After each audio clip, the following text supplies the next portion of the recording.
Social media కీలకంగా లేనప్పుడు చంద్రబాబు నాయుడు గారి పొలిటికల్ స్ట్రాటజీస్ ఎలా వర్కౌట్ అయ్యాయో తెలియదు కానీ, ఇప్పుడు ఈ సోషల్ మీడియా చాలా కీలకంగా అయిన తర్వాత చంద్రబాబు నాయుడు గారి కొన్ని స్క్రిప్ట్లు చూస్తూ ఉంటే, కొన్ని స్ట్రాటజీస్ చూస్తూ ఉంటే, మరీ ఇంత ఏమంటారు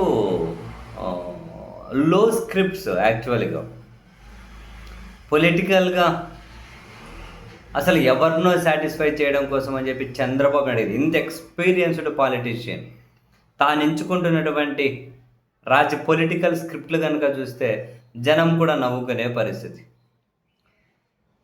వాస్తవానికి దేశంలో ఇంతకుముందే మహిళా బిల్ అనేది ఆమోదం పొందింది. అప్పుడు కేంద్రం తక్షణం అమలు చేస్తామని చెప్పకుండా 2034 నుంచి అమలు చేస్తామన్నారు. ఇప్పుడు బీజేపీ ఏం చేసింది, మళ్ళీ మహిళా బిల్ అనేది ఒక ముసుగేసుకొని డీలిమిటేషన్ ఆమోదం పొందింపజేసుకోవాలని చెప్పి ప్రయత్నం చేశారు. అది విఫలమైంది, అయిపోయి. దాని మీద చంద్రబాబు నాయుడు గారు ఇప్పుడు అసెంబ్లీని ప్రత్యేకంగా సమావేశపరుచుతారట. కాంగ్రెసు, డిఎంకే, టీఎంసీ అంటే తృణమూల్ కాంగ్రెస్ వీళ్ళ ఎత్తుగడలను ప్రజలకు వివరిస్తారట. ఊరు వాడ ఎక్కడికక్కడ దీని మీద ప్రచారం చేయాలట.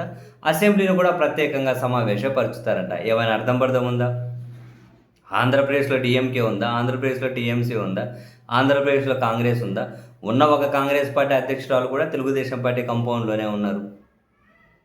ఇంకా పోయిన ఇక్కడ ఆంధ్రప్రదేశ్ అసెంబ్లీలో ఉన్న 175 మంది కూడా అది వాళ్ళ బిల్లులకు మద్దతు ఇచ్చారు. దేనికోసం ప్రత్యేక సమావేశాలు? ఎవరి కోసం ఊరు వాడ చెప్పేది? అంటే ఎవరిని సాటిస్ఫై చేసేకి? బీజేపీ, కాంగ్రెసు అధికార ప్రతిపక్షాలుగా బలంగా ఉన్న రాష్ట్రాల్లో కూడా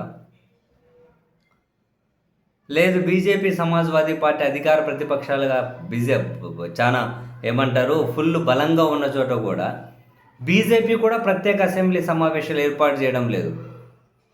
అటు కాంగ్రెస్నో, డిఎంకేనో లేకుంటే సమాజ్వాదీ పార్టీనో వాళ్ళ గురించి జనానికి చెప్దామని వాళ్ళు కూడా ఈ పొలిటికల్ గేమ్ ఆడతలేరు. కానీ ఆంధ్రప్రదేశ్లో చూడండి, అంటే దీని ద్వారా బీజేపీని ఇంకేదో వీళ్ళు సాటిస్ఫై చేయాలి. ఇంకెంత సాటిస్ఫై చేస్తారు? ఇంకా ఏ స్థాయి వరకు స్టెప్ డౌన్ అవుతారు? ఎవరిని సంతృప్తి పరచడం కోసమే నిర్ణయాలు? అసలు ఆంధ్రప్రదేశ్లో ఏం అవసరం ఉంది?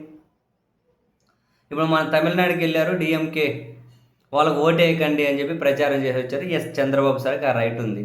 ఇప్పుడు మళ్ళీ పశ్చిమ బెంగాల్లో 2వ విడత జరుగుతుంది కదా, వెళ్ళండి, అక్కడికి వెళ్ళండి, వెళ్ళి అక్కడ ప్రచారం చేసినట్టే ఏమైనా అర్థం ఉంటుంది.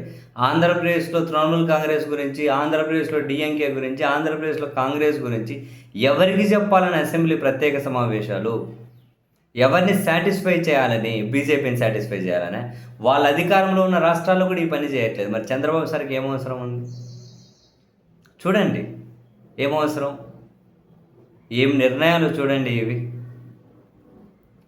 ఇంత దారుణమైనటువంటి నిర్ణయాలు.